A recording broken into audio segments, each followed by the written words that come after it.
I made mistakes, I know that. I won't even sit and victimize myself and say I'm a victim of circumstances. No, it was a choice that I made. I chose to drink, I chose to smoke, I chose to allow myself to wallow in that depression. But I woke up one day and said, no, in this battle there's going to be one winner, and that winner is going to be me. Because the worst battlefield is the battlefield of the mind, because you carry it with you everywhere. You can't run from it. And so that's when I made a conscious decision. I had to acknowledge the fact that there was a problem and there was a need for a change.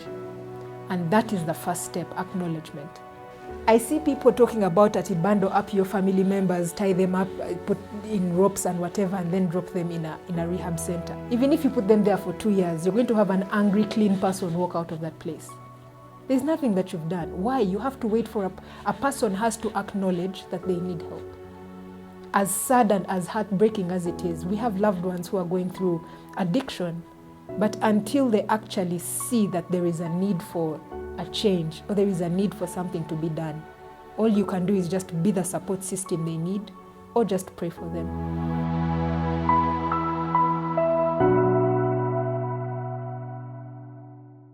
All my life, I'd never had my father raise his voice.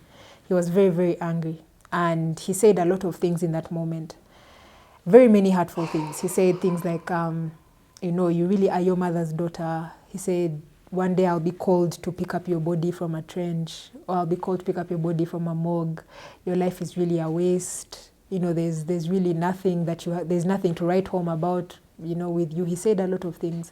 And at the end of that, he said, when I come home, I don't want to find you here. And I was literally living in office for a month. For a whole month, I was living in office. And I did everything I could to disguise it so well. The only person who knew was the steward, the lady who did the cleaning, because she's the one who kept the key. So when everybody would leave at 5 p.m., I would tell her, hey, I'm working late on a project, can you help me with the key? You'll find this place open. And so she said, okay. So she left me with the key. I remember I slept. I made under my desk. Under my desk was where I would sleep. My handbag was my pillow. Then I would get like a shawl and cover myself. And then we had bathrooms. We had very nice bathrooms and toilets. And so that's why I would freshen up in the morning before people come. So in the morning I would freshen up. When she came at 7, she found me at my desk and she was like, wow, you're so on time. And I said, yeah. And so I started to do that because I wanted to show her that if she left me with the key, she could trust me with it. So eventually she stopped asking me for the key. It was me who had the key. So basically I was living in office. And so after some time, after about a month, our HR came to me and told me, Rebecca, you need to fix this living situation. And I told her, what are you talking about? And she said, you think this place has CCTV camera? If you're not careful, the bosses are going to find out. And I knew then that I was busted. I needed to move, to go somewhere. And so by God's grace, a friend of mine called me and told me that they were looking for a house. And they were looking for a housemate. And I said, oh, okay, how many, he told me you need to pay 3 months in advance. And I said, okay. It so happened to be salary week that coming week. And I told him, in 2 days, I'm going to send you the money that you're waiting for. And in 2 days, I sent it to him. And then eventually I moved into the house. But now it kind of was like frying pan into the fire, because he was a person who, for him now he was into even other substances, you understand? And also very popular DJ. And so he was a friend, he was a very good friend, because even I was a DJ, I was into events at the time. And, so we had free drinks wherever he was playing, Monday to Sunday, do you understand? So some days now I wasn't, because now I was in a place where I couldn't fathom that my father has kicked me out of the house. I said, I'm literally living on my own. I don't know how to do this, And so my drinking kind of not even doubled, it tripled. I started drinking a lot. And I remember one day I woke up and I just fell in this bout of depression. I didn't go to work for about a week. I switched off my phone. I wasn't eating, because I remember that day I woke up and I realized, this was now like after a few months. This was after like 3-4 months after I'd moved into that house. And I realized that in all this time, my father had never called me. And so I started to ask myself, am I really this terrible? Like, what am I doing wrong? Other people drink, other people, why am I being treated this way? You understand? And so I didn't go to work that entire week. I switched off my phone. I was just drinking the entire time. I was now drinking sachets, and smoking. If you walked into my room, I was drinking and smoking, even with the light off. Yeah. This is something now my mom had also started doing at some time in her life. And I was in my room and I was just drinking and smoking with the lights off. If you came into my room and you stepped into my room, you would just hear crackling of paper because my floor was just cigarette packs and sachets all over the floor. I wasn't eating, I was only drinking and smoking. So eventually a friend of mine who knew this guy, my housemate, calls my housemate and I think directs him and came home and said, hey, you know what, the boss wants to see you. Like, how do you just go AWOL for a week? Do you understand? And I wasn't holding a small title. This was another agency, and I was public relations and digital media executive of one of the fastest consumer moving goods companies. I will not mention the name. And so I went AWOL. And so the next day I went to see the boss, and he said, Rebecca, what's going on? He's one of the coolest guys, actually Kenyan. And he says, what's going on? Do you need help? Do you need time off? And I really didn't know what to tell him because in that time I felt I was tired. I was so done. I felt like I was running from so many things and trying to keep so many things together in my life that I just felt so done. And he said, you know what, take all the time off that you need. Your job is here if you need it. I brought back their company property. I signed out and I just never went back to the job. And I was home for about, goodness knows how long I was home. I was just in a depressive state for about 3 to 4 months. And my housemate, like our relationship just kind of drifted because now the burden of paying the rent fell on him and it was heavy. I had no job.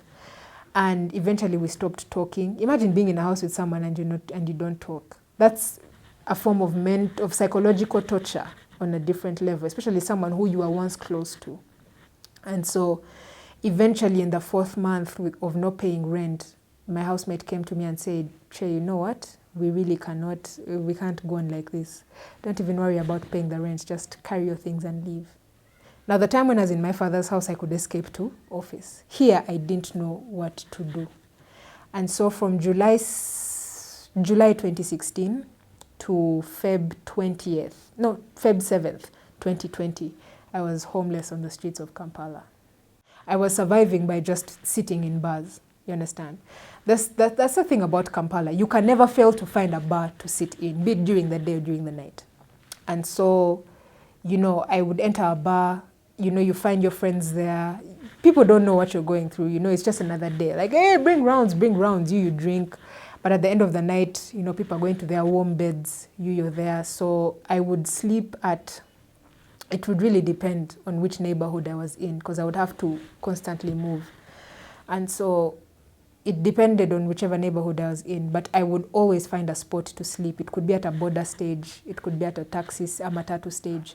It could be at shop malls, the balconies or the verandas. I would talk to the askari and tell him, hey, I have a cigarette. Could you just help me crash? You explain to him and tell him, boss, I'm not a prostitute. I'm not a thief. I just need a place to crash. And he would just let you crash. And he would tell you, but at 6:45, my boss is going to show up. You have to be out. And you've been drinking the whole night, so you're intoxicated. So you lie down. Let's say the night has ended at, 4:30. And then by the time you find this mall or the place, it's like 5:30. So you only have about an hour to sleep. And so he wakes you up. And then my day, basically this is what my day would look like. I would sit in a bar all night. A lot of bars in Kampala close between 5 to 7 a.m. So depending on when the bar is closing, I would walk to a restaurant. There are always 24-hour restaurants at work. And I would ask them, can I please use your bathroom? Or if I was extremely drunk, there were nights when I would be extremely intoxicated. I would walk in and tell them, hi, I'm waiting for a bus. Can you allow me to sleep in the corner? Like get a table in the corner and sleep until about 8 when my bus comes. And they'd say sleep. And that's how I would sleep. But at 8, because even them, their bosses are coming in, they say, Madam, the boss is coming. And then I would have to walk out. I asked them, can I use your bathroom? I would use their bathroom. That's where I would freshen up, change clothes, the clothes that I had in the bag. I would rotate the clothes that I had in the bag every day. I would just rotate the clothes. I had a sponge and a bar of soap, toothbrush, toothpaste. Of course, I would freshen up, clean. Of course, you have your basic makeup as a lady. You have your lipstick, you have your eyeshadow, you're good. After that, I would walk to an internet cafe. And then I would get on, log on to Facebook, and then start inboxing people to help send me money. I would find anyone who's online and ask, hey, can you help me with money? Can you help me with money now? That was the time when Facebook scams had begun. And so some people were so skeptical. People would say, Che, the Che I know would never ask for 300 bob.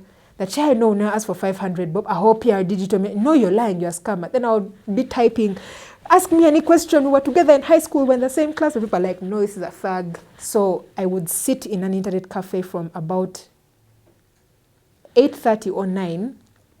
And by the time I would inbox like 20 people, but if I was even lucky, one person would respond. And they would respond and say, I can only send you until after work. That's at 6 p.m. Remember, you've been sitting in someone's internet cafe on their internet for 9 hours. You have to pay for those 9 hours. They are sending you like 300 bob. So you spend 250 bob, you have 50 bob left. So in that 50 bob, I have to look for something to eat. I have to look for a sachet of alcohol and cigarettes and transport, like matatu fare to the next bar. If not, if I didn't have any fare left, because one thing I was sure I had to have was alcohol and cigarettes. The food was even a plus. If there was any balance left, I would get maybe like it wasn't even food. It was maybe get a chapo by the roadside or get mandazi, and then the water. I wouldn't buy bottled water. I would buy the water that's in a polythene. Yeah. And so that's really how I would, cope. And that's just what it was. It was just survival. With time, I sold my phone, because what's the point of having a phone? There's no one who's calling you, no one is helping you out. You understand? So I sold my phone just to get some money. It became harder and harder by the day. Of course, people are starting to notice that something is wrong with Che, like what's happening. But of course, because of that shame, you don't want to open up to anyone. It was a really, really tough time. And the streets was actually one of the hardest times of my life. My goodness. I saw so many things. I stopped judging people on the streets. There's a time when I was seated on a bench, a small bench outside one of these dingy shops, when drinking my sachet, squeezing my sachet. And I was next to a guy who was a very known crack addict in the area. And I was sitting, talking to this guy and listening to his story.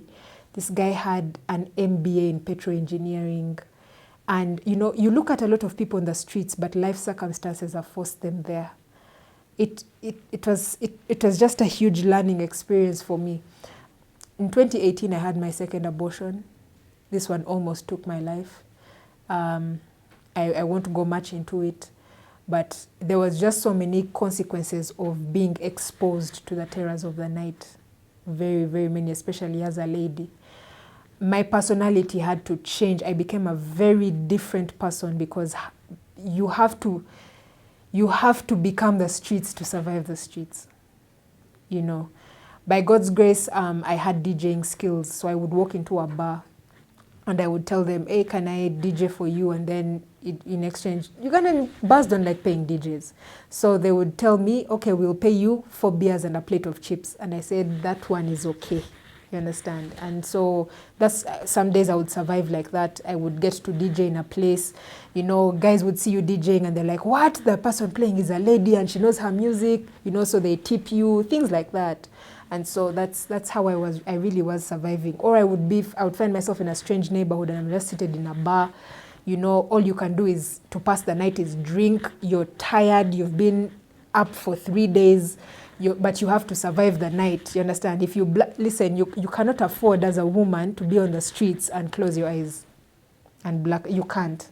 I blacked out in so many places, but I only blacked out in places when I made sure I was like at the back of a shopping mall, or I would look for like a commercial building, climb the stairs and look for a place and just black out there. But you can't be in one random ghetto you're drinking and you just black out. You can die. Do you understand? Because you don't know the elements who are there.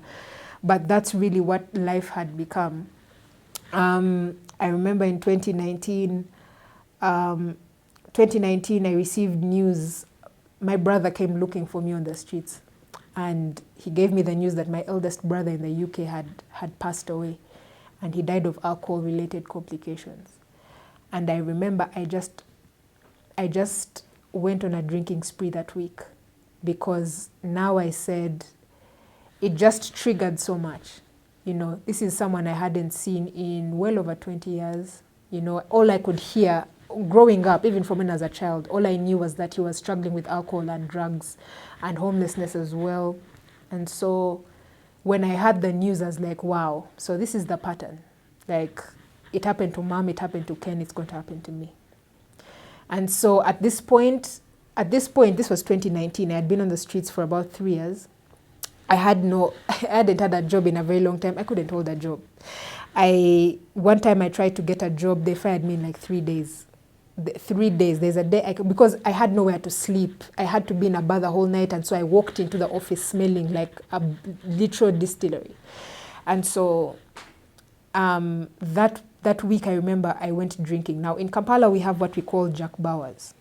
If you've watched the series 24, there's a main character called Jack Bauer. So Jack Bauer is drinking for 24 hours without rest. And so that week I went on a serious Jack Bauer spree. So I think I was on my third Jack Bauer. I was playing at a certain bar, and a certain man walked up to me and he told me, hey, I've been watching you play at this bar for a while. I think you're a really good DJ. I'm opening a bar in a certain place. I'd like you to come and be part of the opening acts of DJs. We negotiated the price. I was so drunk. But by this time, I had built my tolerance. I was drinking. I was drinking well over 3 mzinga in a night, and smoking well over 2 packs. Do you understand?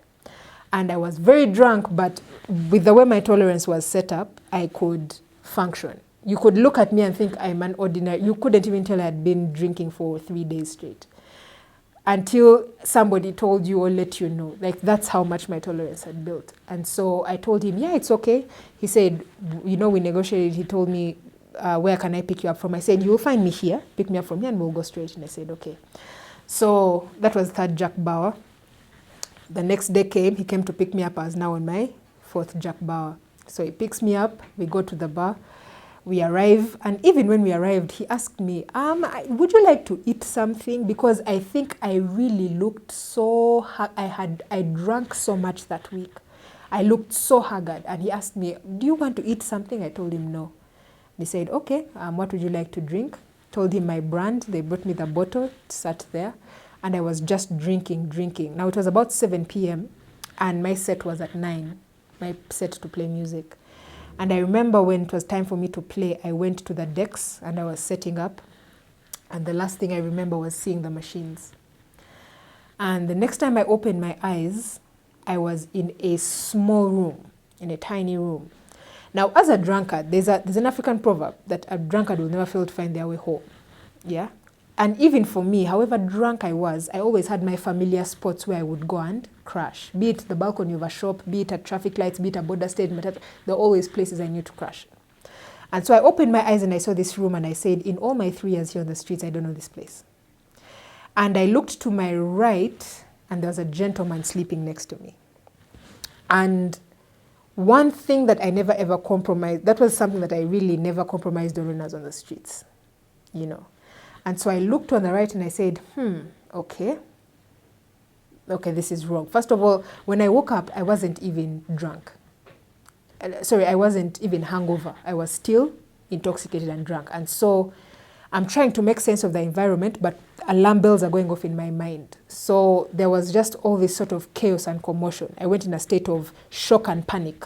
And so I got up from the bed. I was literally staggering. And I get to the door and I start to pull it to open. And the door is not opening. So I realized it was locked. So as I'm pulling on the door, I hear the gentleman stirring. And then he turns and he asks, I heard his voice. And he asked me, he was like, where are you going? Now for me, in that moment, For me, he was a threat. I didn't know who this gentleman was. I just wanted to be out of this door. So I began to bang on the door and to shout. And I started saying, somebody help me, open this door, help me. I was in a state of panic. Next thing I knew, his hand came over my head and he began to choke me. And he was really, really strong. Later on, I got to find out that he was a military person. And so he began to choke me, and this person was choking me to get me unconscious. Do you understand? He was not choking me it was to get me unconscious. And I could literally feel my consciousness leaving me. You know when they say that your life flashes before your eyes, before you die? It's very true. My entire life began to flash before me. I started to think about my mom. I started to think about my dad. Because nobody knew where I was in this moment. My family didn't know where I was. My friends didn't know where I was. If I was to disappear, no one would have known what would have happened to me. And so in that moment, I started to think, and I'm like, so chill with all our ambitions and all that we've accomplished and all that we want to do in the world. Like, this is how it ends. Like, I go out like a chicken like this.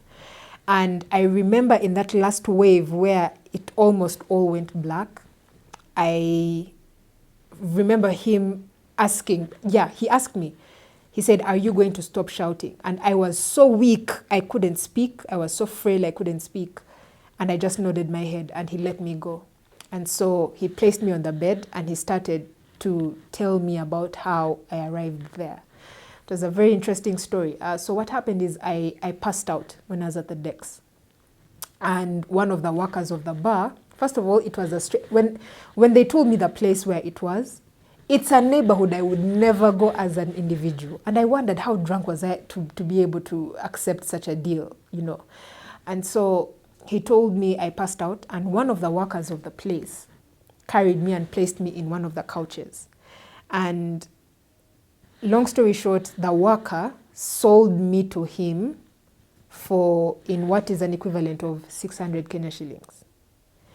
And he literally had mercy on me because he's also not a person who drinks from that area so much. So he literally had mercy on me and brought me home. He didn't molest me, he didn't do anything to me, so he was just trying to help. And he asked me, he was like, what is a person like you doing in a neighborhood like this? Like, you see, from talking to you, you don't seem like a person who hangs out in such an area. Like, you're not like the ladies who I've seen in that place. Why are you in such a situation? I was so drunk, all I wanted to do was get out of that room. All I wanted to do was drink, because now it was time for me to play at another bar. There are bars in Kampala that are closed all night. They open in the morning when other bars closed. Yeah, they open at 5 a.m. So there's one that contracted me to play, and actually that's how I started surviving even better. You leave this bar, you go to this one that's open. So what happens is when they chase other people from these bars, there are people who don't want to go home, they still want to drink. So they go to such bars and they're there the whole day or until they black out and go home. And so eventually he let me go and I found my way to the other bar. This is now Jack Bauer, number 5. I get to this bar, I play music.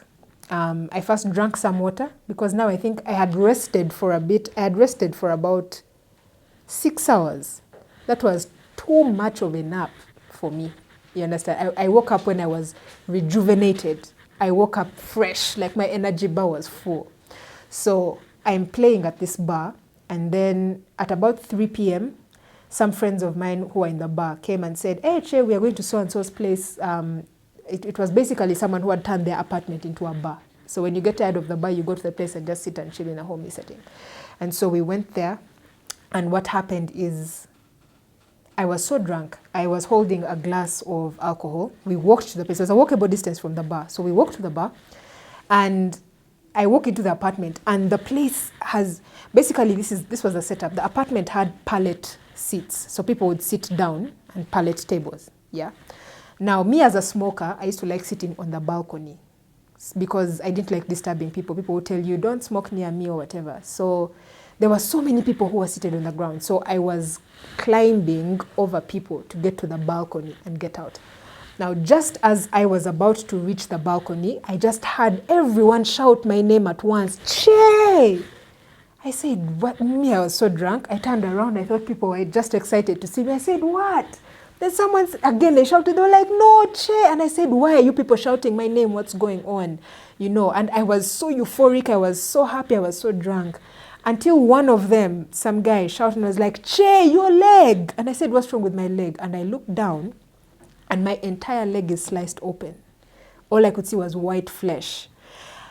You know that I couldn't even feel any pain. I was just looking at my leg. It was literally sliced open. There was a pallet table in the house that was cracked at the corner, and I had sliced my leg literally across onto it. I have a beautiful scar that I walk around with now as a result of that. And so in the next like 30 seconds, my leg began to bleed all over the entire apartment. I was literally bleeding out, but I was laughing and holding onto my alcohol. And then the owner of the house says, no, take her to the pharmacy. There's a pharmacy down. So they escort me to the pharmacy. And, you know, they did everything they could to my leg. They wrapped it up. And for the next few months, I was a homeless cripple, you know. The leg got infected. There was a lot of gangrene because I couldn't maintain it. I was supposed to change the bandage each and every day. I didn't have money. I couldn't buy a chapati. I'm buying bandage. So that became an issue for me as well. But the turning point came in Feb 2020. So the Uganda National Roads Authority provided some money to my family. Usually when they want to construct a road somewhere and there is a house that is in the way, they compensate the family of the people who are there, and especially the families of those who are buried there. Yeah. So the Uganda National Roads Authority was constructing a road where my mother was buried. And so they gave us money to compensate us, to help us to facilitate the relocation of the remains for her and the other members of the family who were buried there. And so the money was sent to my brother's account because really no one knew where I was or what I was up to. So my portion was sent to my brother's account. And so he went on a mission to search for me in Kampala. Really, people really knew. You would know where to find Che, you know. So he would usually go to a place. However he did it, I don't know how he did it, but he eventually located me and he found me and he told me, hey, this is what's on ground.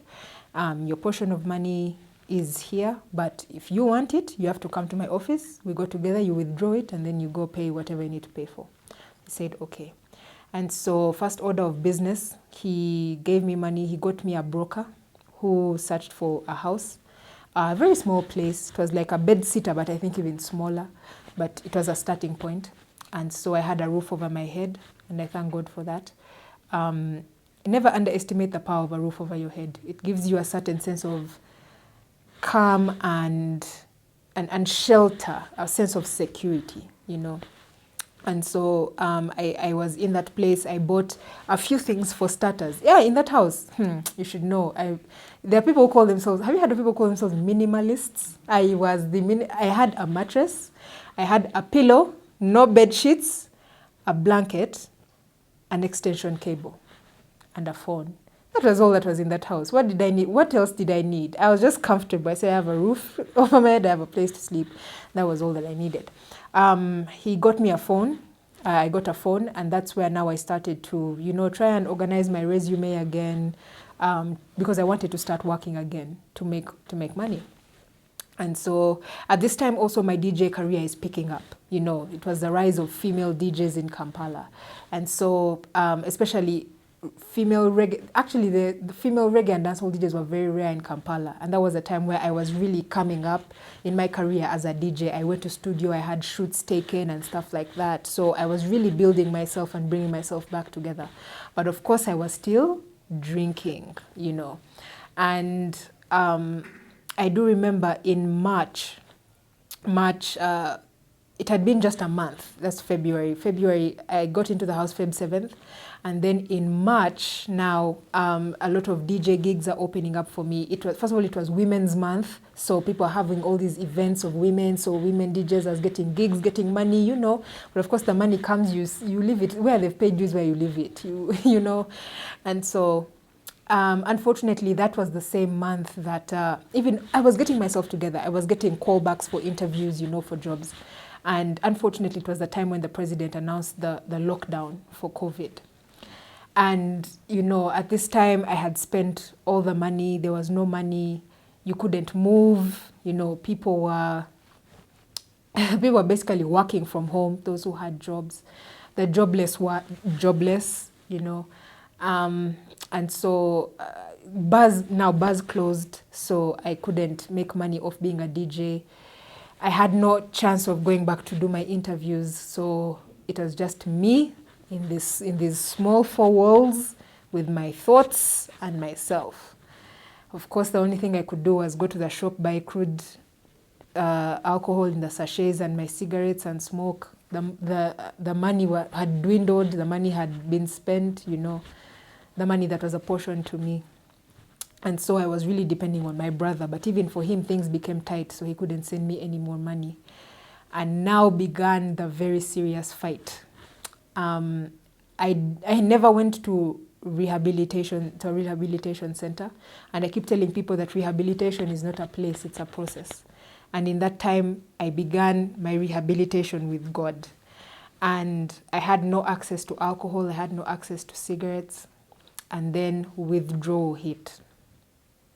And this must have been the worst withdrawal ever, because it had really been quite a time, because now my tolerance had built, and so my appetite and my desire had built.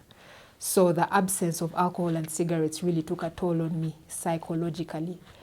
It was so bad. The withdrawal was manifesting in serious ways. I would wake up and I'm sleepwalking in the room. I was having lucid dreams.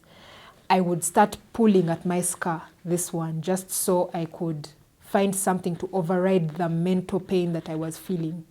Because what exactly I was fighting was the clarity now that I had. Because it's now 15 years. Now it hits me how my brother has died. It has hit me how mom is not here. It has hit me how I've hurt my family, I've hurt my friends. I've become a nuisance to society. At this point, I had become a typical nuisance, you understand? Around for friends, family, nobody wanted anything to do with me. March is my birth month, so it was really a time for me to look around and say, wow, in 2020, how old did I turn in 2020? 29, yes. 2020, I turned 29. And so I was looking and saying, wow, a lot of my friends are married. They've started families. People have started businesses. They've moved on with my life. And all I could do was look around at this place. I'm in such a terrible state. And that's when the depression began to kick in and the terrible thoughts. And I began to condemn myself. I started now, all my past mistakes came through. There are so many ways that I had hurt my friends and my family. I started to think about the abortions that I went through. I started to think about all the wasted opportunities at jobs, at work that I had ruined. I was in a state of severe condemnation. And if you've heard of what they call relapses, that's one of the major causes of relapses in amongst addicts or people in recovery, is that during the period of withdrawal, they experience a point of clarity, and it becomes so overwhelming for them that they don't know how to cope with it except to go back to the familiar chaos that they knew, which was drinking or smoking or whatever activity or substance it was of choice. And that's really what people need to understand about addiction. Addiction is a product of unhealthy coping mechanisms, because the major cause of addiction is it's a way to cope with stress. When someone has gone through rejection, hurt, or trauma, they look for a substance or activity that is going to release dopamine in their brains. And as a human being, the way the psychology works is whatever is rewarded is repeated. So anything you do that releases the pleasure chemical, it differs for people. There are people who are shopaholics. There are people who are addicted to shopping. For them, when they are stressed, they have a bad day, they just go and look for a sale, and then they just buy and they feel a rush. That's what it is for them. And so for other people, it differs, but the most common is substances. And so during this time, it was really a psychological battle for me. It really was, because my mind wanted something and my flesh wanted something else. Because in this time, I now wanted to do away with anything that was making me crave alcohol. Because I started to think about, okay, after the money is done, after the deposit that I've paid, where am I going to go? Do you understand? And so my life was really before my eyes, and I began to cry, and I began to just, I was in a very low place, a very depressive state. And so I had a friend of mine who, she checked up on me on WhatsApp, and she asked me, Ejay, how are you doing in this lockdown? She was born again. She was working at a radio station, and, she checked up on me, and she referred me to the radio station. It was a Christian radio station, for prayer and for, all those things. But at that time, I was like, I'm stressed. I have no money. I have no alcohol. I have nothing. And this person is telling me to pray and telling me about God. But as time went on, it became even more difficult for me. I would wake up and I'm just crying and bawling because of the overwhelming sense of clarity. And I started to condemn myself. I started to think about the abortions. I started to think about all the friends who I knew who don't speak to me anymore. Basically, I didn't know. The future was so uncertain for me. And so that is the time when I literally hit rock bottom. And it was in that time that I found out that rock bottom is the place where God brings you for you to understand that He's actually the rock. And I began to cry. I literally began to cry out to God, and I said, Lord, whatever this is, whatever is happening now, remove me from it, because if I go back to the streets, I'm not going to come back alive. I had been through about 5 life-threatening situations. And in this time, because it was lockdown, nobody was allowed on the streets. I really believe this was orchestrated by God, because just a month to lockdown, I do not know where I would have been on the streets during the COVID-19 lockdown. And so it was in that time that my friend referred me to this station. And, she would remind me, come, let's pray. She added me to a WhatsApp group of her fellowship. I didn't know much about God, but, it was just from hearing teachings and hearing the word that I got to understand exactly what God's love is. A lot of the issues that we are experiencing in the world, things like war, things like, theft, murder, alcohol abuse, and all these things, it's because we've lost our sense of what love is. That is the root cause. And so everything we are doing is out of fear. A lot of people who turn to alcohol in times of stress have lost the focus point of what love is.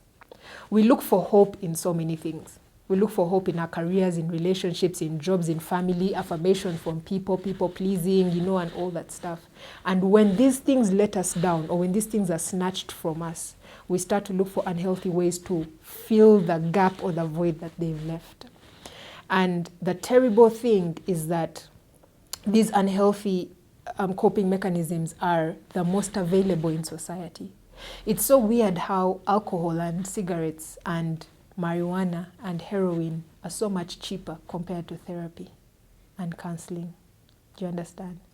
And so that is the kind of world we live in, where bondage is sold to us every single day.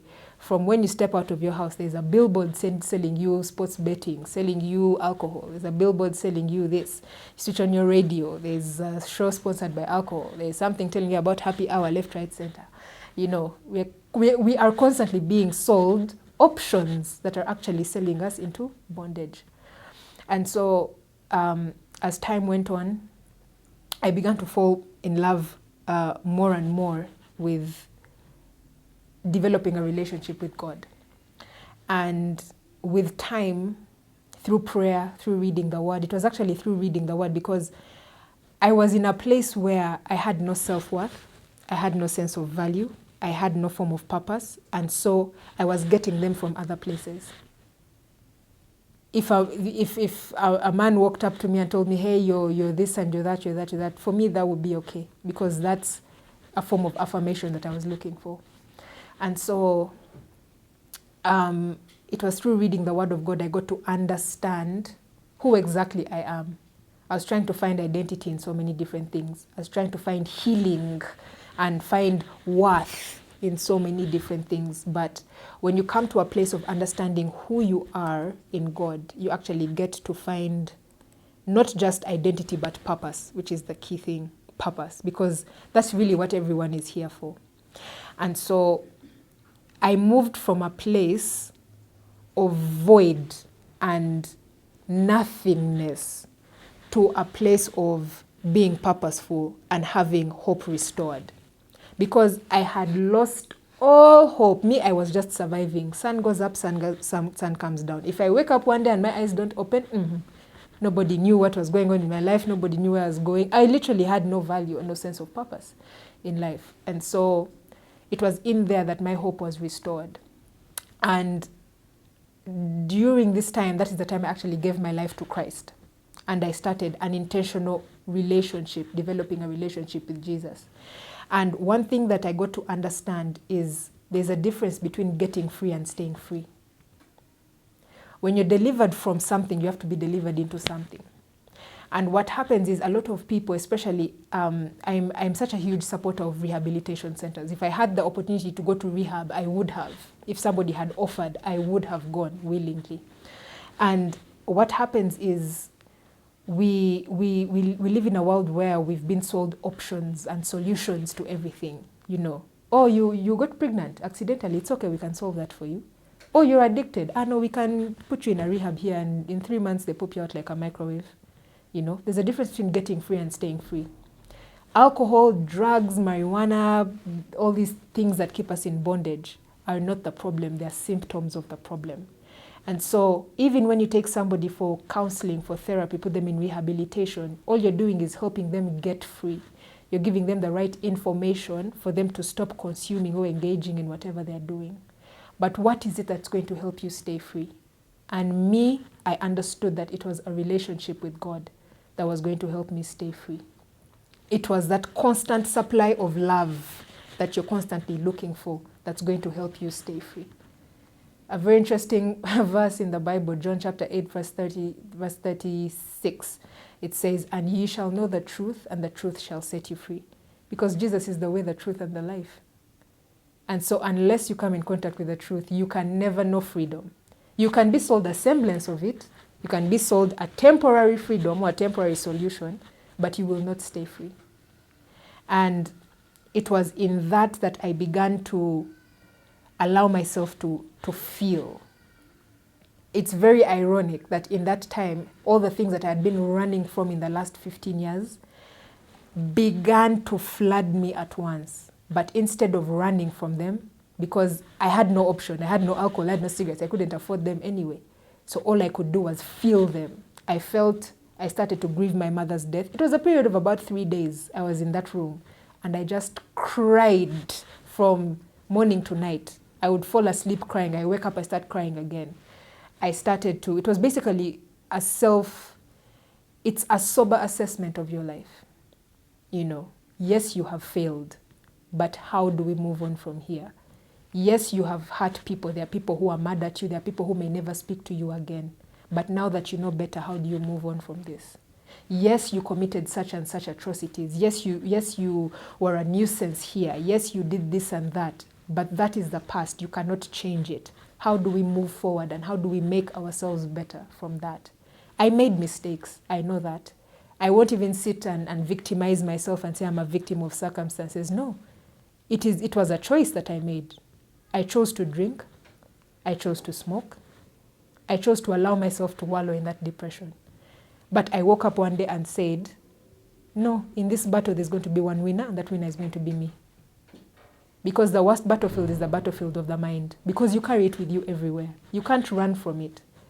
And so that's when I made a conscious decision. I had to acknowledge the fact that there was a problem and there was a need for a change.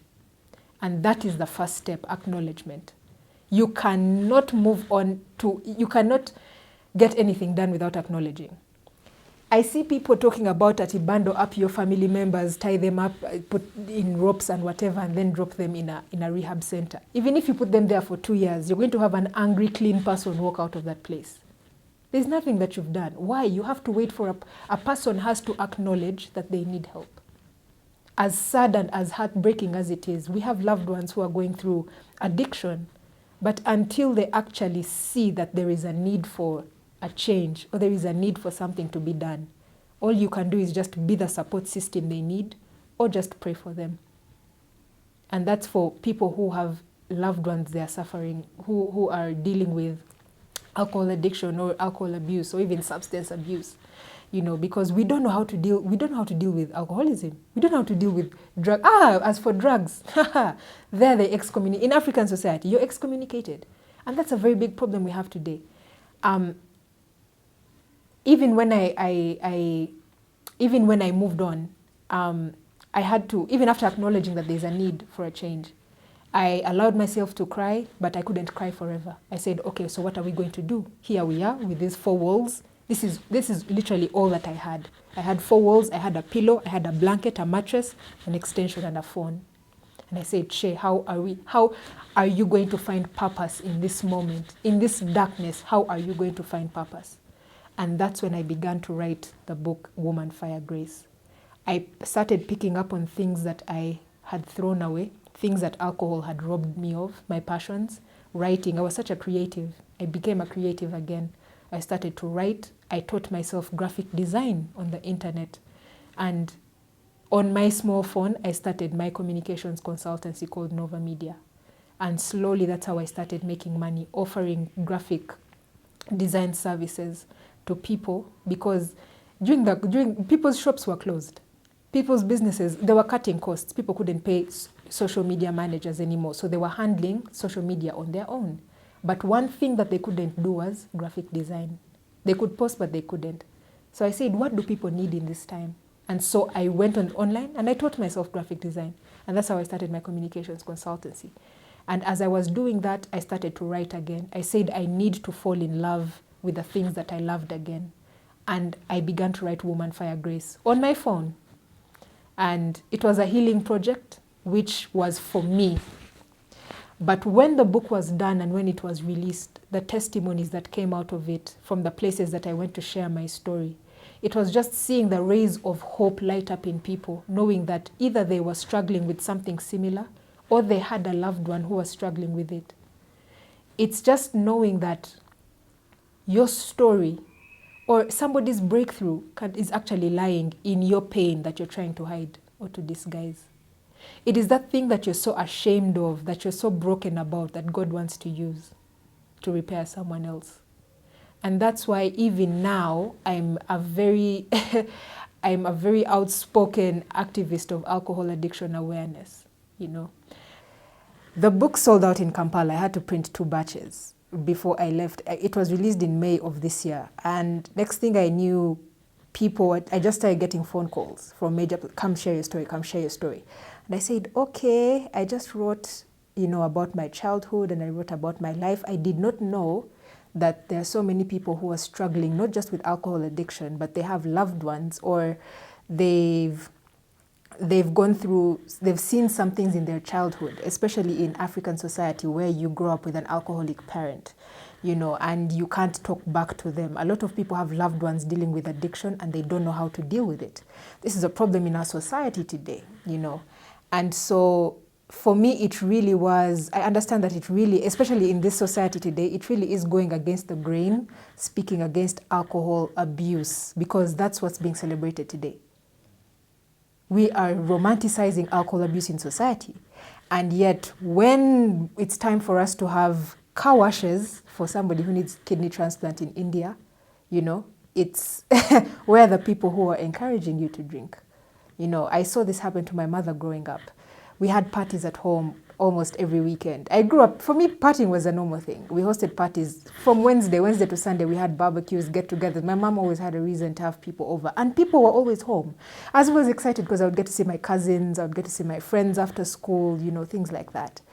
But towards the time of her death, when she had extreme jaundice, when she was now at the extreme effects of, of what alcohol addiction was doing to her body, there was nobody home. People coming home to visit her, like maybe 1, 2 friends, and even those, they were in, out. And I actually saw that manifest in my life 15 years later after her death, to me, because we engage in things that we believe, you get into things when you're encouraged by people, peer pressure. But at the time when the adverse effects come, there's nobody who's there for you. And so one time I was sharing my story somewhere and someone asked me a very important question, a question I'd never been asked anywhere. And someone said, at the age of 15, if somebody came to you and asked you and told you to stop drinking, would you have done it? And I had no answer for them because nobody came to me to talk to me, tell me to stop drinking. And so that's why after I had that question, my life is dedicated to sharing my story wherever I need to. Who knows who it might touch? Who knows, who knows who I'm saving 20 years from now? Who knows?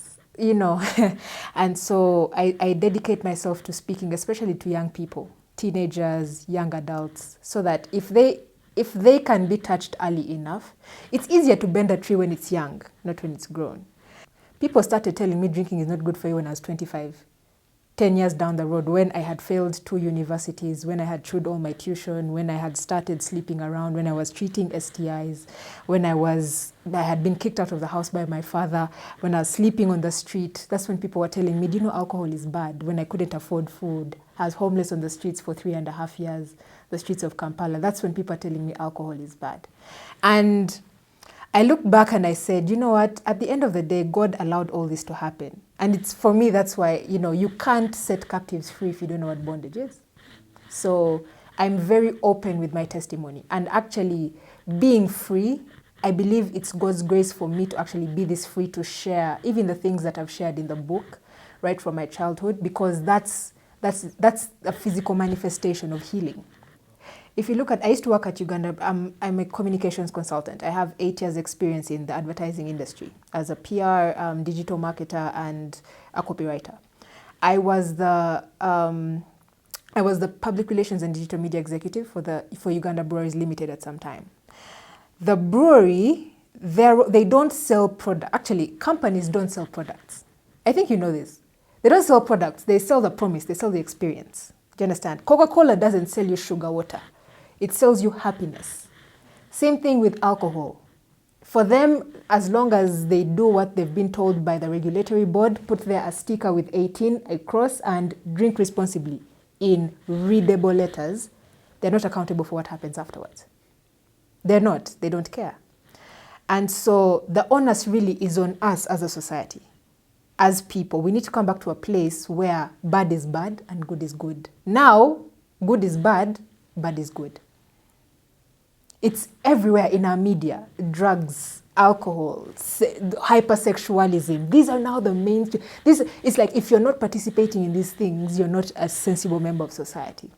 And people are giving in to the pressure, especially with the era that we are in. There's so much information. Social media, like you can get anything at the tap of a button.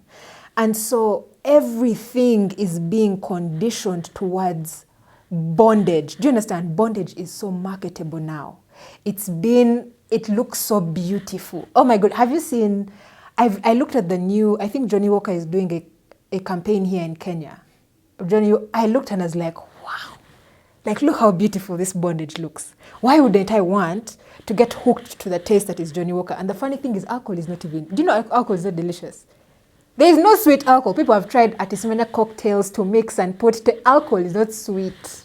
That's the truth. No one can tell me they drink alcohol for the taste. As the time went on, I kept going after the things because I've always been an ambitious person. And so I started to pick up my ambition again. I enrolled in a radio competition, the biggest Christian station in Uganda. And I emerged among the top 3. And I was given the chance to get on the station, and eventually they put me on the breakfast show, which I did for about 1 year and 5 months, up until August 31st when I moved to Nairobi. I got into acting, I got into public speaking, and the reason as to why I'm in Nairobi now is I understand that, yes, my pain has purpose in it, but how can I better myself to help people, not only those who are stuck in alcohol addiction? And so I'm currently pursuing a course in life coaching. I graduate in January. And so I understand that my life purpose now is to inspire transformation in people. and just encourage them to pursue their life purpose and restore hope in them. Because ideally, that's really what happens to people when they get to the end of the road. When you feel that there is nowhere else to go, that there is nowhere else to turn. There is always hope. There will always be hope. God has a purpose for each and every person. Okay? And so when you find yourself in a situation where things are not going well, as long as if you're not dead, God is not done. If you're not dead, God is not done. And in all the instances in which I almost lost my life, I sit, but even everywhere I tell my story. For me, I never thought about it back then. For me, it was just, I've survived another day. But everywhere I tell my story, people look and say, wow, you're really here for a purpose. And it took me a while to say, you know what, God? Yeah, your mercy said no for a reason. What am I here for? And so I dedicate my time to going everywhere I can, be it especially teenagers and young adults. Who knows, when I was 15 years old, someone would have come and told me, Che, leave this thing, it's not fun. I didn't have someone to do that for me. I can be that for somebody else. And that's why I'm so generous with my story and my testimony. I'm unashamed about it. Why? It's a testimony of healing. I'm no longer broken about my past. I'm no longer a slave to my mistakes. I'm no longer a slave to condemnation, and I'm a living testament of what Jesus can do in someone's life. And so I constantly encourage people. There is no yoke of bondage, whatever it is. There's nothing new under the sun. That thing you're going through, at your heartbreak, Sijay, I lost my job. Sijay, I did what and what and what. No, these are all excuses the enemy is trying to. Yes, the job has gone, but doesn't mean life has stopped. We can move on. We get better. That's what trials are there to do. Stress will always come. We just have to know how to deal with it healthy. One of the very key steps in your healing process is forgiveness. 1, forgiveness of yourself. 2, forgiveness of those who hurt you. And 3, seeking forgiveness from those you hurt. Because you don't get to decide how your actions affected people. And so those difficult discussions and conversations need to be had. I went to my friends, my family. I apologized to everyone. I said, I'm sorry. I didn't know any better. I apologized. Apologizing is not for you. No, apologizing is not for the other person, it's for you. Because you're not guaranteed that they're going to forgive you. Do you understand? I'm doing it from a place of knowing I am loved and forgiven by God. If a man doesn't forgive me, that doesn't remove God's love from me. Because then you will end up in a place of condemnation. Condemnation happens when we hold on to things God has let go of. Right now, I know I'm not the same person that I was 2 years ago. Definitely not the same person. I know that I've been able to pour out into people because I'm no longer a void anymore. I no longer carry around this whole bout of nothingness. I've found purpose. I can now feel other people because I'm filled with God's love. You understand? And that's a very key thing, love. Love is key. Love for you, love for God, and love for other people. Very, very key. And so just to anybody who's out there, we might or we can find ourselves in certain situations, and you will wake up and it seems like the sun will never shine again, But one thing that's for sure, I'm someone who dwells so much on God's promises. I know that God is a faithful God and anything that he says must come to pass. And my book is titled Woman, Fire, Grace. The reason why that bit of fire is there, that bit of fire talks about the time when I was on the streets. There's a verse in the Bible that says, you shall go through the water and the water will not drown you. And you will go through the fire and the fire will not burn you. Fire is going to come. We try to live a life and say there's something called toxic positivity, where you think you're going to wake up every day and the sun is singing and the birds are singing, But there are going to be days when things don't go your way. There are going to be days when nobody affirms you. There are going to be days when you just don't feel like doing life. But for the sake of you and for the sake of what God has planted in you, just keep going, because it's always bigger than you. I keep telling people about the story of Moses. And, the very interesting thing is that God had heard the cry of the Israelites who had been in bondage for 400 years. But the only time that he addressed their cry was when Moses agreed to the call of God. So could you be going through what you're going through because God has heard the cry of someone else somewhere? That's your driving factor. It's never about you. It's never about you, ever. And that drives me now, knowing that what I went through was not in vain. I feel so fulfilled when I'm invited somewhere to speak. If they tell me, Che, we need you to share your story on Mars, I'll be like, when does the rocket leave? Do you understand? I get so excited because I know God is going to do something. Even if there are 1,000 people and only one person is touched, that's enough for me. You get? And that's really what it is about. It's the personal fulfillment that comes in knowing that the pain, the mistakes, and everything that came with the last 15 years wasn't in vain. One thing that people don't know is, okay, I think they know it, but they trivialize it. Children are great imitators. We need to give them something good to imitate. You can do something very small and think your child is not noticing, but somehow it will affect them consciously or subconsciously, either now or in the later future. There's something called complex trauma that happens in children, and it manifests when they're adults because of things that were subconsciously ingrained in them as children.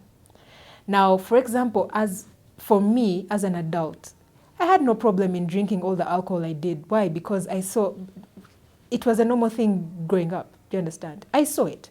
It was a very normal thing. You know what I mean? It's the same way if a child grows up in an abusive home. Every day if they're seeing their father abusing their mother or their mother abusing their father, why should they find a problem with it when they too are being entrusted in an intimate space with another person? Why would a lady see a violent relationship as a problem when she saw her mother going through it, when she saw her father going through it? And so as parents, we need to be careful about the things that we bring into our homes, because we as adults already have our own coping mechanisms. We don't understand that these are children, and we end up projecting them onto them unknowingly. So we need to make homes again. Whatever has happened outside, leave it outside. When you come home, create a loving environment. Create a home for your children. Homes need to be homes again. Communities, societies, as parents, we need to go back to the sense of it takes a village to raise a child. Everybody is so concerned with chasing the bag. Fathers are chasing money so that they can prove things to family, so that they can prove things here and there. Mothers are doing everything they can to rise up to this weird thing that's coming up that's telling them that you have to, what a man can do, you can do, and you can even do it better, And people are ignoring their children. A child comes to you and asks you, Mommy, what's this? No, I'm busy. Why won't that child go and get that answer from somewhere else? And if you don't teach a child something about something, somebody else will, regardless of whether it's right or not. Regardless of whether it's right or not. So we need to make homes again. We need to go back to the basics.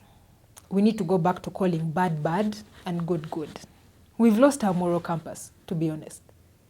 In Uganda, I think it was in the month of July, the Ministry of Health published a report that there are 14, those are recorded, 14 million Ugandans living with mental unwellness. They're dealing with psychological issues. Now, when people are dealing with psychological issues, they have to look for coping mechanisms. So it's either going to be a substance, it's either going to be a destructive activity. There has to be an outlet. Do you understand? And of course, things like this are skyrocketing in the world. Why? Because of the way of living. If the economy is not doing well, don't expect a person to be thinking well. People are being laid off left, right, and center. People can't do anything.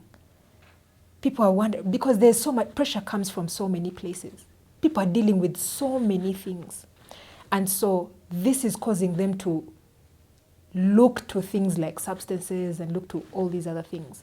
But We need to come back to a place as a society and stop asking, what is wrong with this? And start asking, what is right with this? We cannot be glorifying alcohol abuse like this. In this day and age, it shocks me. It shocks me. It's everywhere. Alcohol abuse is being glamorized each and everywhere you go. On social media, in music videos, in the movies, it's everywhere.